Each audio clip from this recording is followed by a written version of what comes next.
হিন্দু মুসলিম সমস্ত মানুষ আইএসএফ এখন বিপুল ভোটে জয়ী হবে। 100% আমরা জিতবই, যার জন্য অভিষেক ব্যানার্জির ঘুম ছুটে গেছে অলরেডি। লক্ষাধিক ভোটে জয়ী হবে। যদি ভাইজান যদি ডায়মন্ড হারবারে দাঁড়ায় আমরা জিতবই। আগামী 24-এ ভাইজানকে আমরা দিল্লিতে দেখতে যাচ্ছি। লোক কেউ রুখতে পারবে না। আইএসএফ জিন্দাবাদ।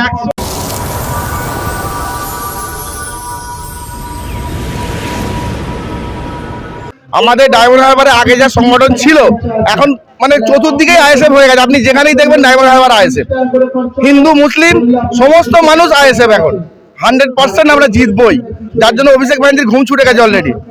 যদি ভাইজান যদি ডায়মন্ড হারবারে দাঁড়ায় আমরা জিতবই, কেউ রুখতে পারবে না। আইএসএফ জিন্দাবাদ।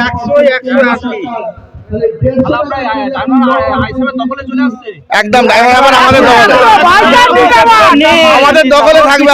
আইএসএফ এর দখলে ডায়মন্ড হারবার এবার থাকবে। আমরা লক্ষাধিক ভোটে জিতবো,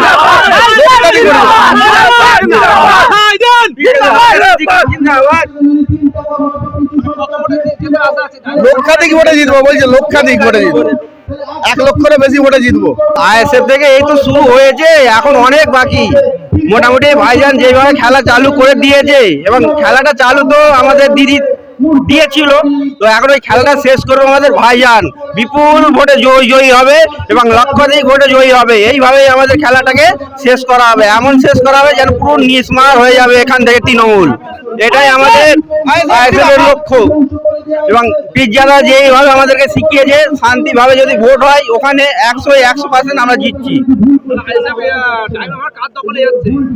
আইএসএফ এর দখলে যাচ্ছে নওশাদ সিদ্দিকী ভাইজান, ওখানে আমাদেরকে এমপি করে ওনাকে আমরা দিল্লি পাঠাতে চাই। এটাই আমাদের লক্ষ্য, এইভাবেই আমরা এগিয়ে যাচ্ছি। মোটামুটি এই আগামী 24-এ ভাইজানকে আমরা দিল্লিতে দেখতে যাচ্ছি। লোকসভা কেন আমাদের মতো প্রকৃত একটা লিডারশিপ এখন পর্যন্ত আমরা পাই না। এই প্রথম যদি পাই তো সৎ নেতা আমরা পাবো, ওটা হচ্ছে পিজ্জাদা নওশাদ সিদ্দিকী। ওনার মতো এখন পর্যন্ত একটা সৎ নেতা আমরা পাই না। এবং তার সাথে বলবো আপনাদেরকেও আসতে হবে, শুধু একা দলে হয় না, গোটা বাংলার মানুষকে আহ্বান জানাবো উনি সকলের ভোট যেন আমাদের আইএসএফ কে দেয়। এই বলে আমি আমার বক্তব্য শেষ করলাম। ভাইজানের ভক্ত, ভাইজানের ভক্ত।